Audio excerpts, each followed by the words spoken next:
I've been listening to WCCO radio for years, and Saturday mornings I listen to their show on WCCO. Lindus has their representative there and talks about different items people can call in. I was impressed with the type of information they were giving to the people that are doing the calling in.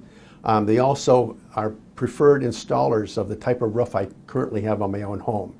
And it pretty well convinced me that when it's time to have a new roof, it's going to be Lindus that's going to be doing it.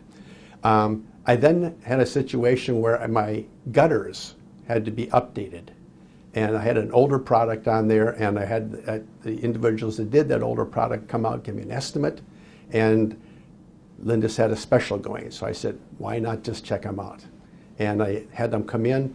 He told me that I had a bigger problem than I even thought I had, showed me with a video as to what was going on, and I said, let's do it. It was just an easy decision to go with the new LeafGuard gutters.